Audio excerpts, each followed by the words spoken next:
I'm just calling to say Menyusui adalah proses pemberian susu kepada bayi atau anak kecil dengan air susu ibu dari payudara ibu. Bayi menggunakan refleksi menghisap untuk mendapatkan dan menelan susu. Bukti eksperimental menyimpulkan bahwa air susu ibu adalah gizi terbaik untuk bayi.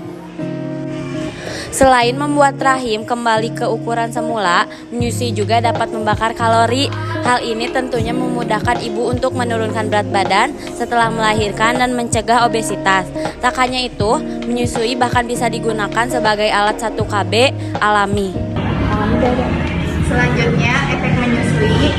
Melansir Journal of Obstetrics, Gynecology, dan Neonatal Medicine, menyusui memiliki manfaat kesehatan, yaitu mengurangi resiko asma, dermatitis atopik, penyakit kardiovaskular, hingga kematian dini. Cara menyusui yang benar. 1. Bayi dalam keadaan tenang. 2. Mulut bayi terbuka lebar. 3. Bayi menempel betul pada ibu. 4. Mulut dan dagu bayi menempel pada payudara. 5. Sebagian besar areola mamanya tertutup oleh mulut bayi. 6. Bayi nampak pelan-pelan menghisap dengan kuat. 7. Kuping dan lengan bayi berada pada satu garis. Cara mengetahui bayi cukup ASI. Yang pertama, bayi terlihat kenyang setelah minum ASI. Yang kedua, berat badan bayi bertambah setelah 2 minggu pertama. Yang ketiga, payudara dan puting ibu tidak terasa terlalu nyeri. Yang keempat, payudara ibu kosong dan terasa lebih lembek setelah menyusui. Yang kelima, kulit bayi merona sehat dan pipinya kencang saat ibu mencubitnya. Lalu ada ASI. Warna ASI yang berkualitas dan sehat adalah berwarna putih kekuningan atau putih pucat. Alat kontrasepsi. Alat kontrasepsi umumnya digunakan untuk penjagaan kehamilan yang tidak diinginkan atau tidak memungkinkan. Misalnya saat kondisi tubuh wanita tidak memungkinkan untuk hamil. Secara umum, kehamilan bisa terjadi saat ada pertemuan antara sperma dari pria dengan sel telur yang ada di rahim wanita. Alat kontrasepsi digunakan untuk mencegah hal tersebut. Siapa yang harus menggunakan alat kontrasepsi? Baik pria maupun wanita harus menggunakan kontrasepsi jika sudah aktif secara seksual.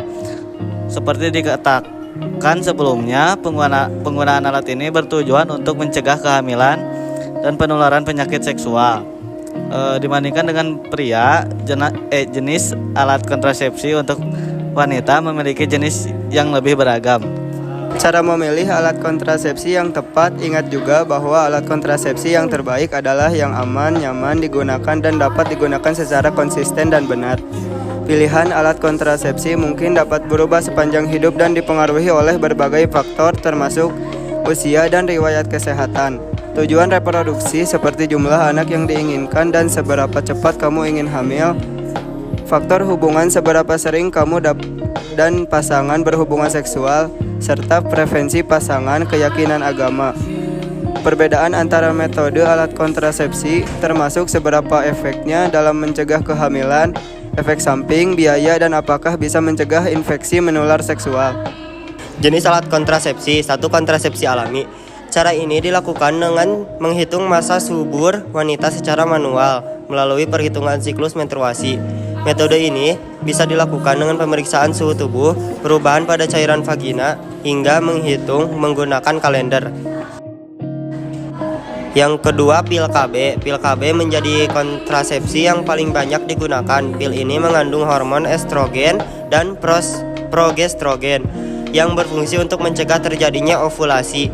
Ada 2 jenis yang bisa kamu temui, yaitu pil KB kombinasi dan pil yang hanya mengandung progesteron. Yang ketiga, ada dengan cara disuntik. Kontrasepsi berupa suntik terbagi menjadi 2 jenis, yaitu KB suntik yang memiliki jangka waktu 3 bulan untuk mencegah terjadinya kehamilan, dan KB suntik yang hanya bisa bertahan selama 1 bulan. Metode ini disinyalir lebih efektif dibandingkan dengan mengonsumsi pil KB, akan tetapi harganya relatif mahal dan tidak memberikan perlindungan maksimal terhadap penyakit menular seksual. 4. Kondom pria. Alat kontrasepsi ini dipasang pada alat kelamin pria untuk mencegah masuknya sperma ke dalam vagina ketika sedang berhubungan intim. Kelebihan dari kondom adalah harganya yang terjangkau, memberikan perlindungan dari bahaya penularan penyakit infeksi menular seksual (IMS) dan sangat mudah didapatkan. Namun alat kontrasepsi ini hanya bersifat sekali pakai. Jenis alat kontrasepsi atau kondom wanita merupakan kontrasepsi yang dipasang menyelubungi vagina. Di bagian ujungnya terdapat cincin plastik yang berperan untuk menyesuaikan posisi alat kelamin pria ketika berhubungan. Sama halnya dengan kondom pria, kondom wanita juga memberikan perlindungan dari IMS, tetapi kurang efektif dibandingkan dengan kondom pria. Selanjutnya ada 7 efek samping penggunaan alat kontrasepsi. Yang pertama, perubahan mood yang berlebihan. 2. Gairah seks menurun. 3. BB gampang naik. 4. Jerawatan. 5. Siklus menstruasi gak teratur. 6. Muncul flek-flek coklat dari vagina. 7. Nyeri sekitar payudara dan kepala.